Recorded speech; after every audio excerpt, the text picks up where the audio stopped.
नमस्कार दोस्तों, आपका स्वागत है हमारे चैनल जय हिंद मीडिया में। मैं आज आपके साथ एक बेहद महत्वपूर्ण विषय पर बात करने जा रहा हूं, जो हम सभी के जीवन को गहराई से प्रभावित करता है।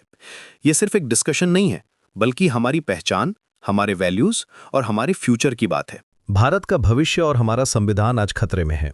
क्या आप भी इस बात को लेकर चिंतित हैं? आज मैं आपके साथ एक ऐसी बात करने जा रहा हूं जो शायद आपको थोड़ी कड़वी लगे, लेकिन सच्चाई यही है। हमारे देश के सामने जो चुनौतियां हैं, उनका समाधान सिर्फ राजनीति बदलने से नहीं होगा। हमें अपने इतिहास से सीखना होगा और कुछ कड़े फैसले लेने होंगे।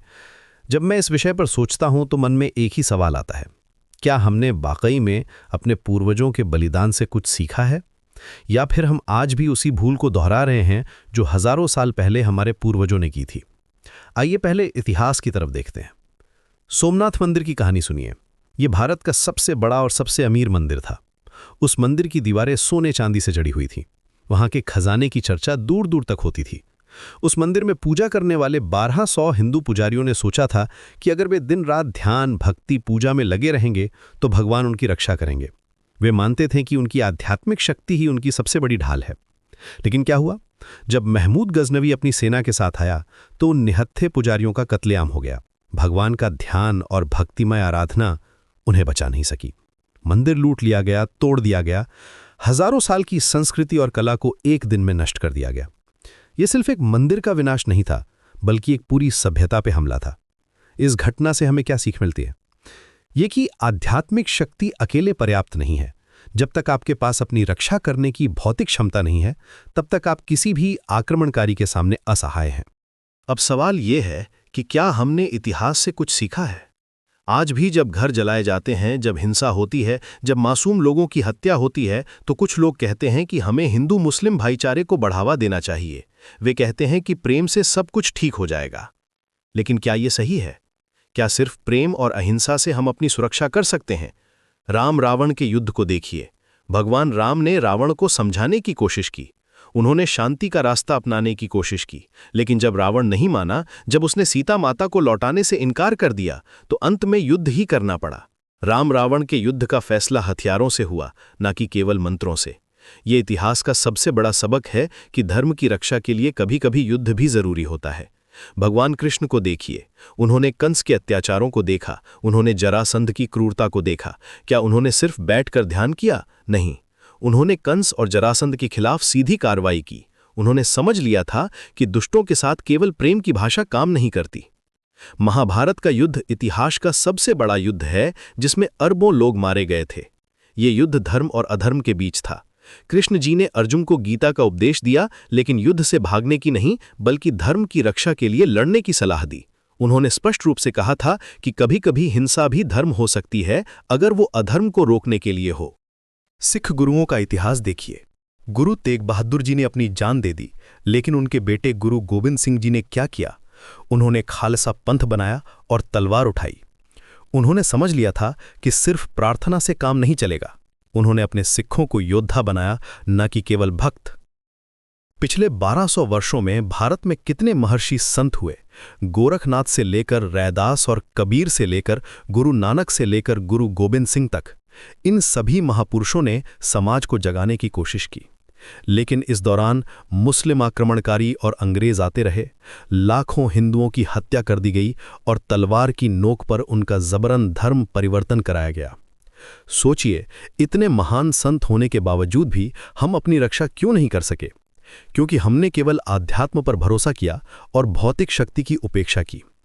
आज सैकड़ों वर्षों के बाद भी वही मूर्खता जारी है। आपने अपने महापुरुषों के जीवन से कुछ सीखा नहीं लगता। इससे यह स्पष्ट है कि ध्यान के माध्यम से व्यक्ति अपनी चेतना को बदल सकता है। ये बिल्कुल सच है, लेकिन इस मामले में हमें खुद को शारीरिक रूप से सुरक्षित रखना होगा। इसके लिए हमें विज्ञान और तकनीक की मदद लेनी होगी। आज का युग टेक्नोलॉजी का युग है। जो राष्ट्र टेक्नोलॉजी में आगे हैं, वे दुनिया पर राज करते हैं।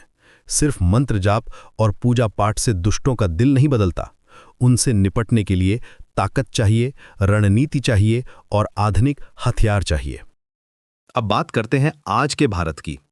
आज हमारे देश के सामने सबसे बड़ी चुनौती सिर्फ राजनीति नहीं है, बल्कि काले कानून हैं, जो दशकों से देश की प्रगति में बाधा बने हुए हैं। ये कानून अंग्रेजों के जमाने के हैं या फिर वोट बैंक पॉलिटिक्स के लिए बनाए गए हैं। इन्हीं कानूनों की वजह से आज हमारा देश टुकड़ों में बटा हुआ है। हमें देश के हित में 5 कानून चाहिए। ये 5 कानून हमारे देश की तस्वीर बदल सकते हैं। पहला कानून है यूनिफॉर्म एजुकेशन। हमारे देश में अलग अलग तरह की शिक्षा व्यवस्था है। कहीं मदरसे हैं जहां बच्चे केवल धार्मिक शिक्षा पाते हैं, कहीं कॉन्वेंट स्कूल हैं जहां भारतीय संस्कृति को नकारा जाता है, कहीं सरकारी स्कूल हैं जहां गुणवत्ता का अभाव है। इससे समाज में बंटवारा होता है। एक ही देश के बच्चे अलग अलग तरीके से सोचने लगते हैं। सभी बच्चों को एक जैसी शिक्षा मिलनी चाहिए जो उन्हें अच्छा इंसान और देशभक्त बनाए।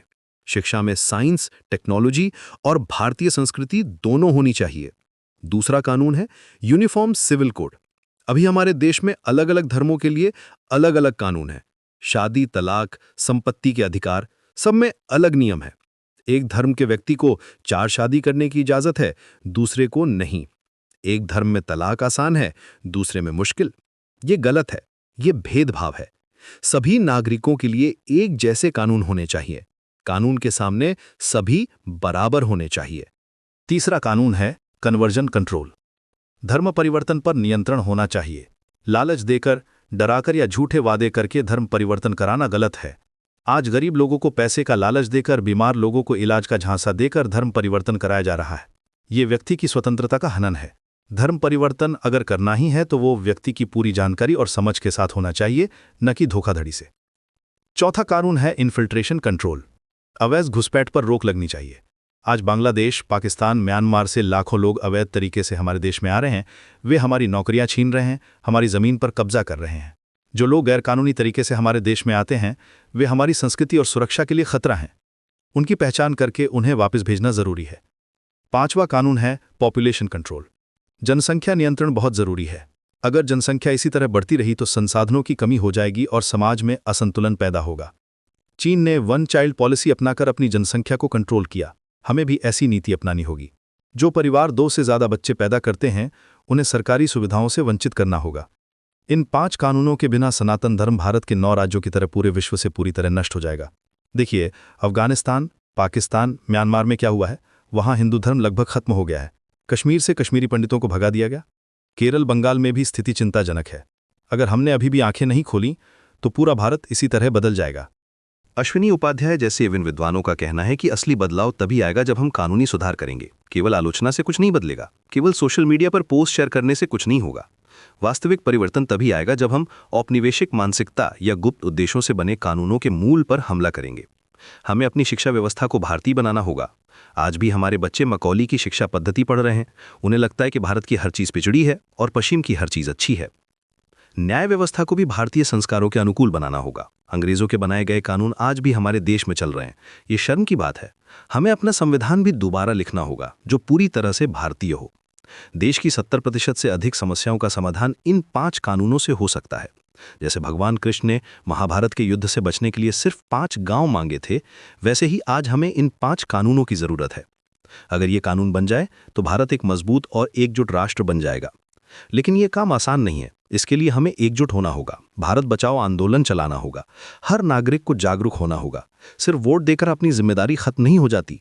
हमें लगातार दबाव बनाना होगा कि ये कानून बने। हमें अपने नेताओं से सवाल पूछने होंगे कि आप इन कानूनों को लेकर क्या कर रहे हैं। ये था आज का डिस्कशन। उम्मीद करता हूं कि आपको ये यूजफुल लगा होगा। अपने थॉट्स कमेंट्स में शेयर कीजिए और हमारे चैनल को सब्सक्राइब करना ना भूलें। जय हिंद।